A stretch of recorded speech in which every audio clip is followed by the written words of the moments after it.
اعوذ باللہ من الشیطان الرجیم بسم اللہ الرحمن الرحیم الحمدللہ رب العالمین والعاقبۃ للمتقین وصلی اللہ علی محمد وآلہ الطیبین الطاہرین بسم اللہ الرحمن الرحیم اما بعد ناظرین و سامعین گرامی قدر، اب ہم آپ کے سامنے احکام غسل میت عرض کر رہے ہیں، یعنی غسل میت سے متعلق جو احکامات ہیں وہ آپ کے سامنے بیان کر رہے ہیں۔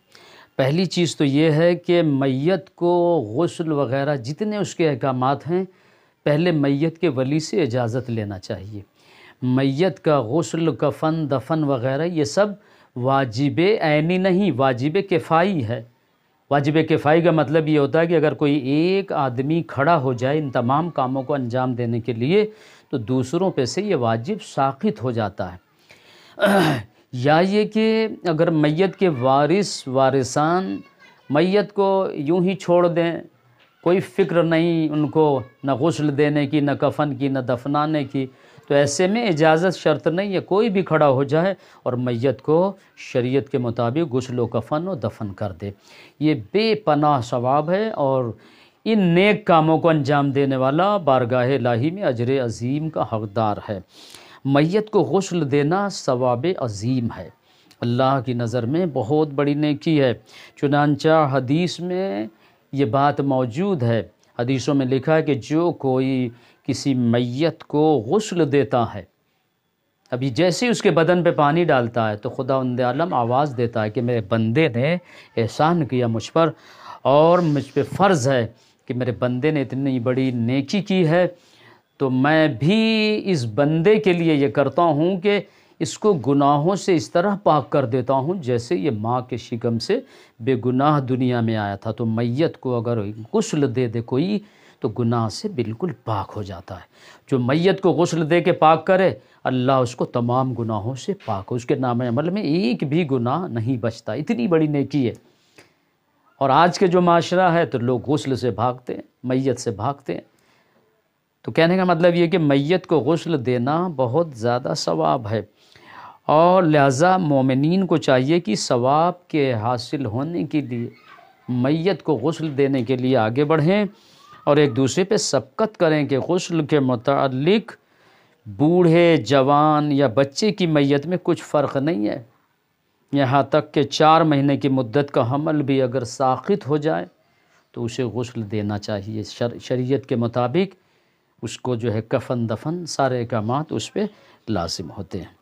لیکن اگر 4 مہینے سے کم کا ہے بچہ تو غسل واجب نہیں ہے، بس اسے کپڑوں میں لپیٹ کے دفن کر دینا چاہیے۔ 2 قسم کے لوگ غسل سے مستثنیٰ، یعنی ان پر غسل نہیں۔ ایک شہید جو میدان جنگ میں، میدان کارزار میں شہادت پا جائے، مر جائے، اسے غسل نہیں دیا جائے گا، بلکہ اس کو اسی کے کپڑوں میں نماز جنازہ پڑھنے کے بعد شہید کو دفن کر دیا جائے گا۔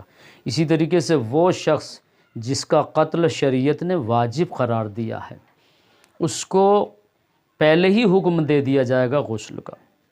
بہرحال یہ تو احکام غسل ہم آپ کے سامنے عرض کر رہے ہیں، اس سے پہلے کہ ہم غسل کا طریقہ اور کیفیت آپ کو بتائیں، ہم غسل کی شرائط آپ کے سامنے عرض کر رہے ہیں کہ آسان نہیں ہے، غسل دینے والے پہ بڑی شرطیں ہیں، یعنی میت کو جو شخص غسل دے اس کے لیے چند شرطیں ہیں۔ پہلی شرط تو یہ ہے کہ غسل دینے والا بالغ ہو، نابالغ اگر میت کو غسل دے تو اس کا غسل صحیح نہیں ہے۔ غسل دینے والا بالغ ہونا چاہیے، اور دوسری شرط یہ ہے کہ عاقل ہو، یعنی عقل مند ہو، اچھے برے کی تمیز رکھتا ہو۔ تیسری شرط یہ ہے کہ وہ شیعہ اثنا عشری ہونا چاہیے عقیدے کے مطابق، یعنی 12 اماموں کی امامت کا قائل بھی ہو۔ یہ 3 شرطیں ہو گئیں، بالغ ہو غسل دینے والا، عاقل ہو یعنی عقل مند ہو، شیعہ اثنا عشری ہو۔ دوسرے یہ کہ اگر میت مرد کی ہو تو غسل دینے والا مرد ہو، میت اگر عورت کی ہے تو غسل عورت دے گی۔ ان شرطوں کا خیال رکھنا واجب ہے۔ تو عورت ہونا چاہیے عورت کے لیے، مرد کے لیے مرد کا ہونا ضروری ہے، اور الا یہ کہ شوہر زوجہ کو غسل دے سکتی ہے اور زوجہ شوہر کو غسل دے سکتا ہے۔ یہ تمام احکامات شریعت میں غسل دینے والے کے لیے شرطیں لازمی قرار دی گئی ہیں۔ اور اب ہم آپ کے سامنے کیفیت غسل میت بیان کرنے جا رہے ہیں کہ غسل میت کو کس طرح سے دینا چاہیے۔ پہلا تو یہ سمجھ لیں، پہلی بات تو یہ کہ غسل میت کو 3 طرح کا دیا جائے گا۔ پہلا غسل ہوگا غسل آب سدر کہلائے گا، دوسرا غسل غسل آب کافور، تیسرا غسل غسل آب خالص۔ پہلا غسل آب سدر یعنی بیری کے پانی سے اسے غسل دیا جائے گا۔ پانی جو ہے کسی برتن میں جو رکھا جائے گا غسل کے لیے، اس میں اتنی بیری کی پتی معمولی ملائی جائے گی کہ پانی مضاف نہ ہونے پائے۔ مضاف کا مطلب یہ کہ اگر بیری کی پتی زیادہ آپ نے اس میں مسل دی ہے، اس کا رنگ بو ذائقہ بدل گیا تو اس پانی سے غسل باطل ہو جائے گا، پھر غسل صحیح نہیں ہوگا۔ پانی مضاف بھی نہ ہو اور آب سدر بھی کہلائے، یعنی تھوڑا بیری کی پتی ڈالی جائے گی تاکہ پانی کا رنگ بو ذائقہ نہ بدلے، مضاف نہ ہونے پائے، اور اسے غسل آب سدر کہا جاتا ہے، پہلا غسل۔ اس کے بعد جب آب سدر کا غسل مکمل ہو جائے تو میت کو دوسرا غسل جسے آب کافور کہا جاتا ہے، یعنی پانی میں تھوڑی کافور ملائی جائے گی، تھوڑی کافور، کم سے کم یہ کافور جو ہے اتنی ہو کہ دیکھنے والے یہ نہ کہیں کہ یہ پانی نہیں، یہ پورا پانی کافور کا۔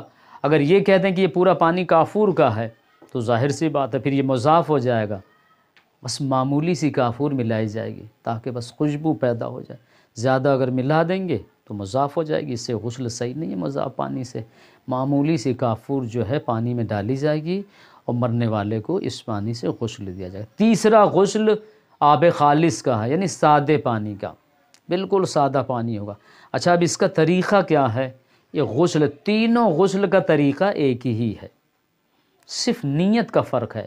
پہلا غسل جو دیں گے آب سدر کا، اس میں نیت یہ کی جائے گی غسل میں دیتا ہوں اس میت کو آب سدر کا واجب قربتاً اللہ، یا غسل آب سدر میں دیتا ہوں اس میت کو واجب قربتاً اللہ، غسل آب کافور میں دیتا ہوں اس میت کو واجب قربتاً اللہ، غسل آب خالص میں دیتا ہوں اس میت کو واجب قربتاً اللہ۔ بس نیت تو تینوں میں یہی ہوگی، طریقہ بس ایک ہے کہ میت کا پہلے سر و گردن کا حصہ دھلیں گے، پانی ڈالیں گے، اس کے بعد جب سر و گردن، لیکن ایک چیز یہ بھی یاد رکھیں کہ ڈائریکٹ میت کو لٹاتے ہی غسل نہیں دیں گے، چونکہ حدیث میں ہے کہ جب انسان کی روح نکل جاتی ہے تو اس کے جسم سے فضلات و نجاستیں خارج ہوتی ہے۔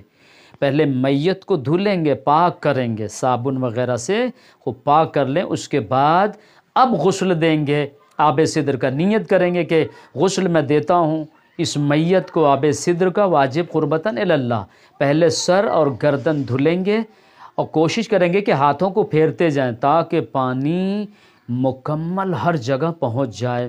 اس کے بعد میت کو بائیں کروٹ کریں گے تاکہ داہنا حصہ اوپر کی طرف آ جائے، پھر گردن سے پانی ڈالیں گے، ڈالتے ہوئے چلے جائیں گے، ہاتھ پھیرتے ہوئے پاؤں کے تلوے تک پانی پہنچائیں گے اور ہاتھوں کو مسلسل پھیرتے رہیں گے تاکہ پانی ہر جگہ یقین کے ساتھ پہنچ جائے۔